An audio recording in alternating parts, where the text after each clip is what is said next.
Welcome to CU at USC and happy International Women's Day. Tonight on CU we have some super exciting guests. We have Nancy Cartwright and Peter Kjenaas here. It's going to make for an awesome episode, so be sure to stay tuned.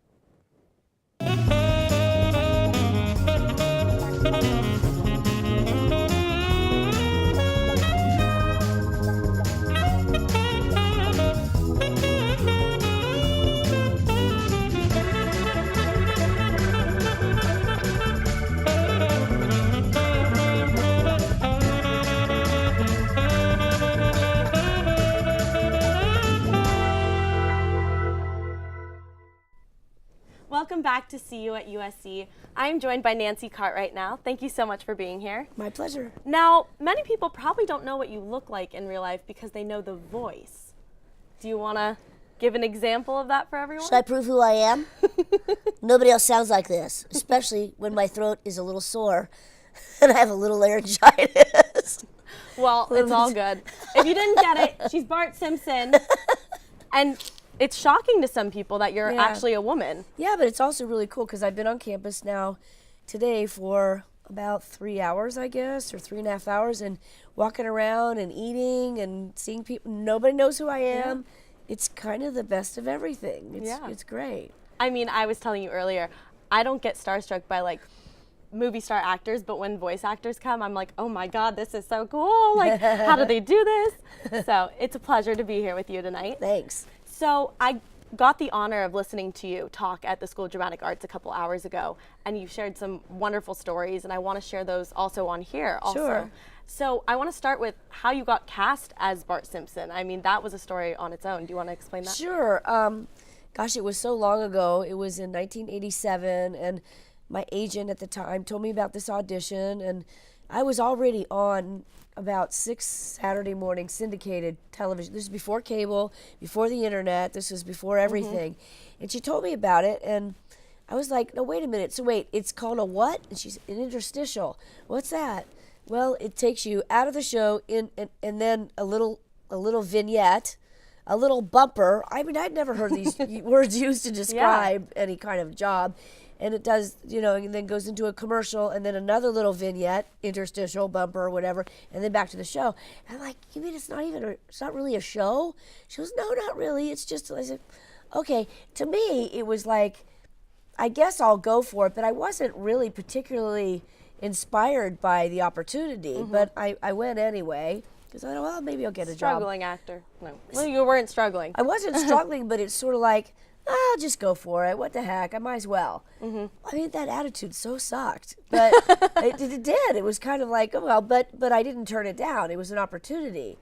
So I went, and I was to audition for a character named Lisa, who was just described as the middle child, and that's all the data that she had. So I saw a picture of Lisa, but next to Lisa was a picture of Bart, and it said a 10-year-old school-hating underachiever and proud of it. And just the description alone, I'm like, I'm sold. I don't want to do Lisa, I want to do Bart. Plus, I really didn't do a lot of girl voices. My niche was already doing boy voices. So Matt Grading was there, and I'm like, do you mind if I want to do the kid. Can I do the kid? No, that's fine. He said, okay, blah, blah, blah, blah, blah, blah, blah. He's like, whoa, my God, that's it. Bam, he hired me on the spot. Incredible. Mike Myers walked away. Jim Carrey, gone. It's like they didn't stand a chance. Wow. I'm kidding. I mean, just the fact that you went in there and you told them, I don't want to read for this person, I want to read for that person. Yeah. You don't hear very many stories like that. Yeah, I knew what was right for me. I had my own integrity, because I go, there's no way I'm going to get cast as Lisa. And nobody can do that like Yardley. I mean, Yardley, she gives a real sense of integrity to who Lisa is. And anyway, I'm a little bit more Bart-like. Well, you mentioned Yardley because the Simpsons have been going on for like upwards of 30 years now. Yeah, almost. Well, we just started season 29. So we've got 29 in a couple of years and we'll be done. And we'll see. I mean, I don't think any president of any network wants to be the one that, like, the Simpsons, you know? So I think as long as we're all alive, I think we'll keep doing it. Well, I hope that there's more episodes to come. I personally grew up with The Simpsons, so this is So cool. I don't want to see it go anytime soon. So cool. Well, did you grow up with the Rugrats too? I did, but I wasn't so much into that. I was more like Little Mermaid, Disney princesses. But you didn't like Chucky from the Rugrats? This was Chucky. He was like a little bit more famous than Bart Simpson. He was. Yeah. At the time. And that's, well, for your age group. Okay, that's You know, true. because most kids were not allowed to watch it when they're really little, but they were allowed to watch the Rugrats. And I didn't create Chucky on the Rugrats. I ended up, the gal that, Christina Kavanaugh, who created that character, she retired, and they wanted to keep doing the show. So then I ended up getting that job. That was one of the hardest things I ever did. But it was really, wow, I love Chucky. I love Bart. I love Nelson, Ralph, Rod, Todd, Kearney, Database, Maggie. I love all the guys that I do. Super fun. Well, I think it's super fitting that on National Women's Day, I'm talking to a woman who actually plays a man. Or a boy, I guess. Yeah. Not a man yet. Yeah. But how did you find that niche? How did you get that opportunity and say, I sound like a boy? Yeah, I think it was just by doing it, by getting auditions. And I would go in and I don't know, there were parts, and sometimes I could even, what part do I want to audition for? And I just leaned a little bit more toward that. I have a quality in my voice that I think there's a lot of agreement that there's a coarseness to it, and I can rough it up when I speak. So I can like gravel it, and sometimes I guess I don't know who this is, whose character that is, but I just sort of mess up my voice, and for some reason they make this sound like a boy because it's a little tough, and I have a little bit of an attitude. So they associate that sound with a boy rather than a girl. And it's just, I don't know what that is. I think it's an interesting study of, I guess, some sensory thing. Audio, I don't know. Did you have to learn that? Did someone tell you that? Or did it just kind of come naturally? No. Nobody taught it to me. I had a mentor, Dawes Butler, who was Huckleberry Hound and Yogi Bear and Quick Draw McGraw. He did all these characters that way before you were even born. But you can still see him. But he was like old enough to be my dad, and when I was in Ohio and he was out in California, we became very close, and he would send me scripts through the mail, and I'd record my voice on cassette and mail it back to him. And long distance wise, he was kind of like mentoring me. But shortly thereafter, I realized I wanted to be with him. So I transferred from Ohio University to another school in Southern California. Across the city. But USC has adopted me. I'm just saying. We're happy to have you anytime. Tip of the hat to Dean Daly. I love being here. I really love it, and it's a beautiful campus, and the kids get a great opportunity, and you know what you're doing, and all these guys here are doing their class and running the cameras and editing and doing all that stuff. And Well, those types of resources weren't available when you were starting out. not quite. Yeah.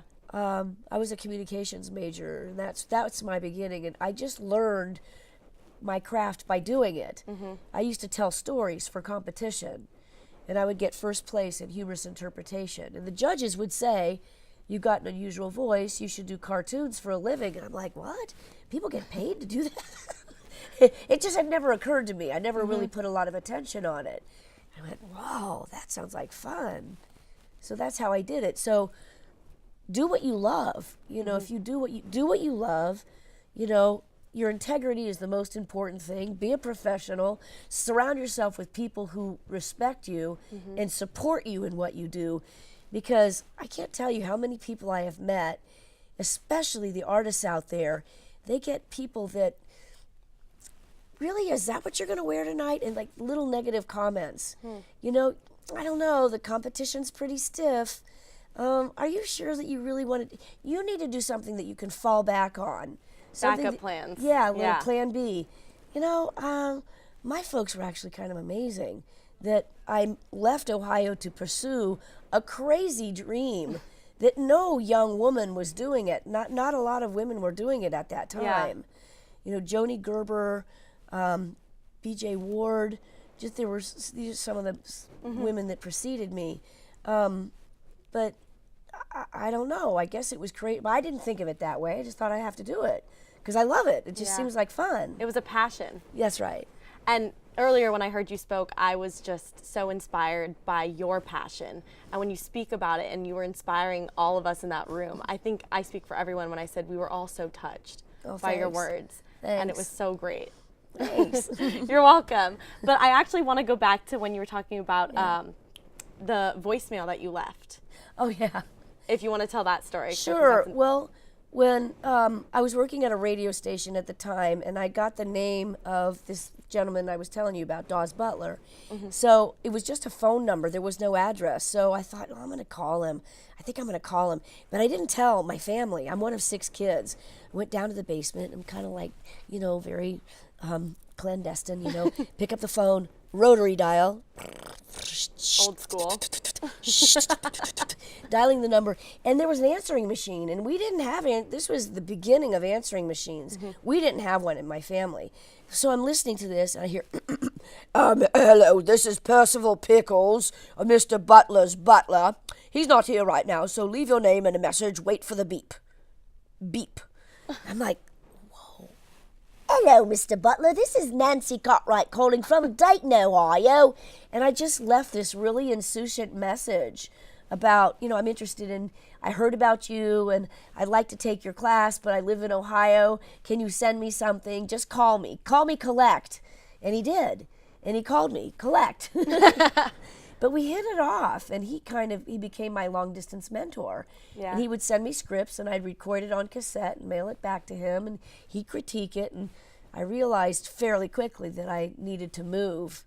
And so that's what I decided to do, and I told my mom and dad I'm going to move to California. I was about 20 at the time, and I did. Didn't know anybody, and just did my thing. I'm still in awe with that story. I just think that's so ballsy to leave a voicemail, basically demo for Yeah. this guy, and then move. I mean, it's such an inspiration. My last question before we go to commercial break would Sure. be, what inspires you now? Gosh, what inspires me? I think a good story. I think a good story really inspires me because I don't think we have enough. There's so much, there's so many venues and so many opportunities for anybody, but especially young people like yourself, to create illusions and to inspire and to bring hope to people. That's what really turns me on, because when I can go to a movie and be inspired by what I see, it makes me want to do better. Then I say, wow, that's what art's all about.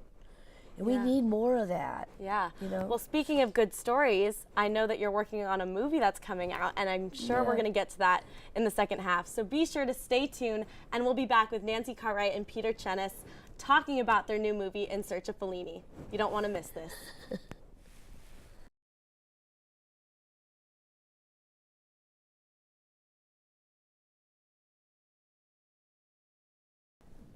Welcome back to See You at USC. For those of you who are just joining us now, I'm sitting down with Nancy Cartwright and now Peter Kjenaas. Thank you so much for being here again. And you guys are working on a new movie called In Search of Fellini. Can you tell us a little, well, actually, you guys have been working together for your production company, Spotted Cow Entertainment. So can you tell me the story of how you two kind of met?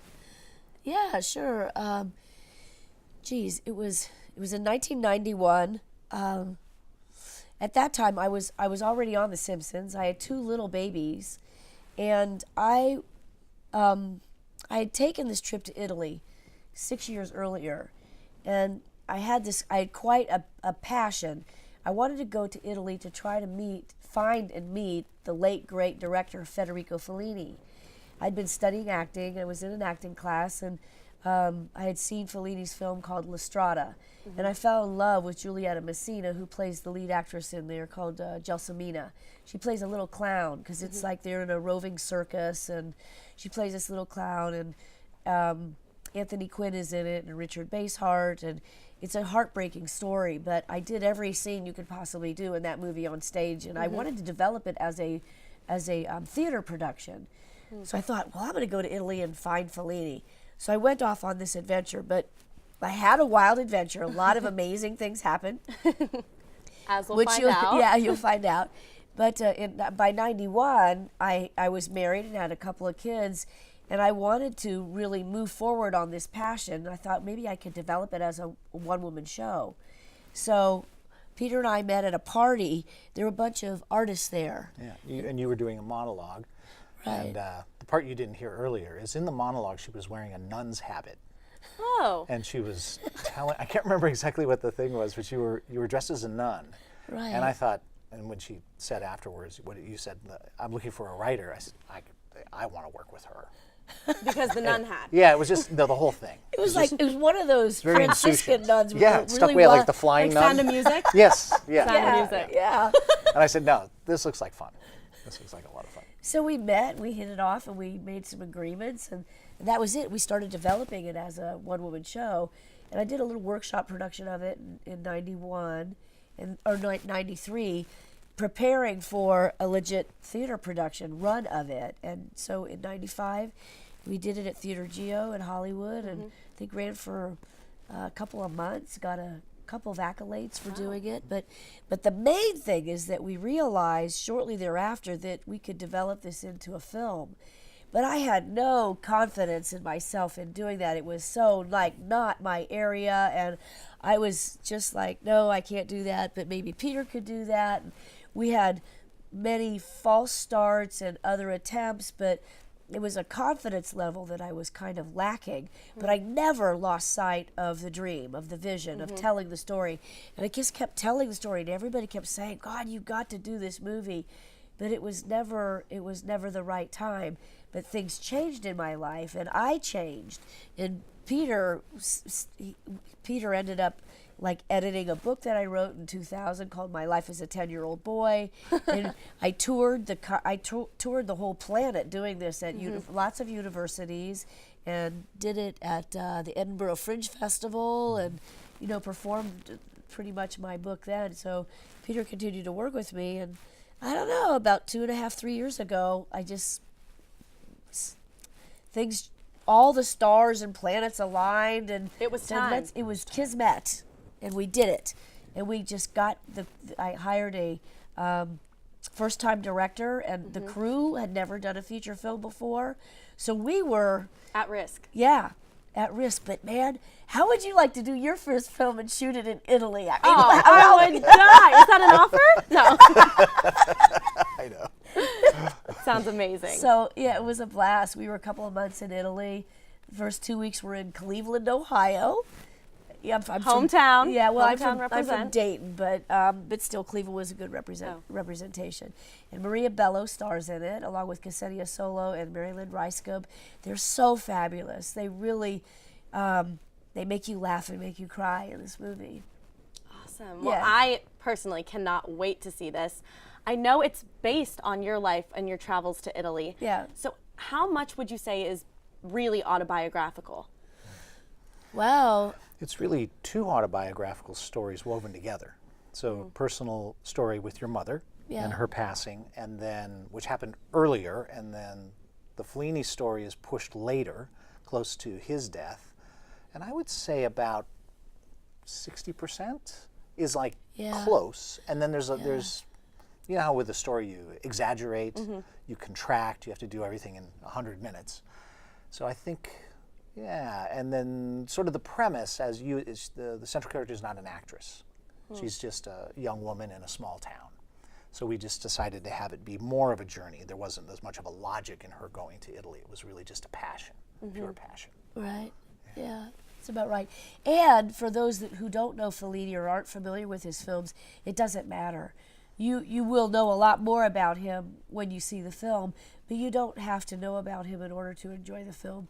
There are a lot of it's a bit of an homage to Fellini for those especially who know him, but again, it's not significant to the story. Is the story more based on your life or the original Fellini film? Because you've transposed this now from La Strada to the show to back to a screenplay.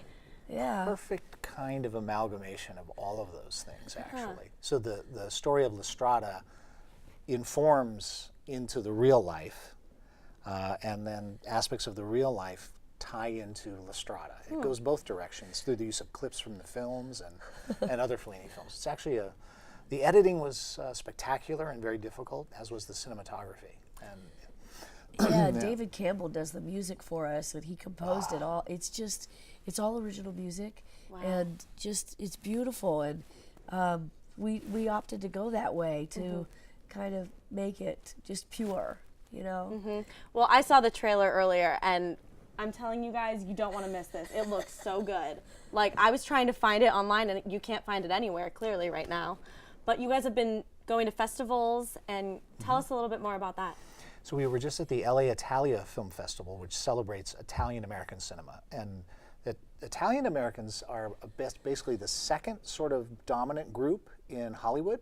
And so there's the Scorseses, Madonna, Nick Cage, Coppola, etc. There's dozens of Italians that are powerful, and they really support this festival. And then we're at Sonoma Film Festival at the end of this month, and we're at Ferrara Festival in Italy in about 3 weeks, and then Taormina in June, and then also we just got an invitation to the Maui Film Festival. Oh, Ooh. That I guess doesn't suck. somebody's got to have to go. Nancy, you stay home for that one. I'm going to go that one. And Maui Film Festival, Capri, Ithaca. Ithaca? I know, Is that sounds how you like you say have it? a- But 3 or 4 festivals in Italy, that doesn't suck at all. I mean, No, gee, no. I've never been to Capri. I guess I could work it out. It's the one place you haven't been, Yeah. it sounds I like. didn't make it there. What do you want your viewers to get out of watching this movie? Wow, that's a great question. My daughters, I have a 17-year-old daughter, so it's very close to the age of the students. And she just thought that it was a great film for young women to have the courage to try something alone. So one thing that Nancy ended up going alone. Yeah. And I think for anyone, any young person, male or female, but it's particularly for women, to go off on an adventure where you're by yourself and you have to use your wits. You have to use your wits. You really don't have any other protection other than that. And Well, you make it's so mistakes. different now. I mean, the timing is so. This was in '85 that I did the journey. This is pre-AIDS. This is women were, it was still very. It was like okay in terms of my own safety to go, but I got myself still in some challenging predicaments, and you'll see it. I don't want to give too much. I don't want to give it away in don't the do film, but. It's a different time period right now. I think I don't know that women should travel alone today unless they're somewhat street savvy, Right. But traveling in groups, yeah, fine. It would be fine. I think if anything, it just shows courage Yeah. and inspires women to take a risk, whether it be traveling across the country or sitting alone at breakfast, like in the dining hall. Yeah, it's true. It's Yeah, true. that's one thing. And the other is just to give people a positive message. I really want people to take away the idea that they can take a risk, they can carpe diem towards some kind of a dream. And it can work out in an unexpected way, a completely unexpected way, which it does. But that can be the best. You don't need to know the end of the journey in order to get the benefits of the journey. It's really, Yeah, and I think I'd sort of touched on it in the last segment about that. I hope people are inspired, and if people, the takeaway is that wow, she had a dream. She had a dream. She had a story that she wanted to tell, and she never gave up on the story, and then she did it. She actually did it. And if other artists are inspired by that, so that it motivates them to do their dream, I think everybody has some kind of a story to tell. I found that out in my journey through life, that everybody is so interesting. You just got to give them a second. You just kind of pull the little string about who are you, and people have amazing journeys. Yeah, I mean, from what you guys are telling me, it sounds like a story about finding the inner self and really discovery. And I think that everyone can learn something from watching a movie like that. Yeah. So I'm definitely looking forward to this. Do you know when it'll be available? Can you give us any insight? some Friday in August Okay. of this year. Not too long. Not too long, about 6 months from now, yeah. Okay, so we'll actively wait until that day. Till the red carpet. Is there anything else Spotted Cow is doing right now? Yeah, actually, we're in. We've got another project that we're casting for right now that we hope to be shooting in June, and it's a comedy. It's a very different kind of a story, but the whole premise of Spotted Cow is to take a character that's going a certain direction in his or her life, and something changes internally with that person that makes them take another route. It's like they carpe diem. They decide to take an adventure and they change. And so these kinds of films, I think we need more of them. Absolutely. Well, I'm glad someone's making them. And would you have any advice to students that want to be filmmakers or in entertainment in general? Well, it sounds a little trite and fortunate, but just do it. I mean, especially in this day and age when the expense of making, there are films that are being done on iPhones now that aren't half bad. And so there's really no technical challenges anymore. That, film used to be a real barrier because it was expensive. But I think you can do it, and you have friends, and you just make friendships, and get people with other skills, join and create your art, and learn by doing. I think is the best thing I would say. Yeah, I'd say, and there was somebody at the other event that I was speaking at. She came up to me afterwards. She said, "What do you think? Should I do it as a play or should I do it as a movie?" I said, "It doesn't matter. Just decide. Just decide and do it." Because truthfully, there's no right, there's no wrong. The idea is just to get it done. And if you can decide and do it, is actually do it, that's amazing. Well, unfortunately, we're all out of time, but it was so lovely getting to speak with both of you. I cannot wait for your movie. And be sure to watch See You at USC every weeknight right here at 6:30 on Trojan Vision. Have a good night.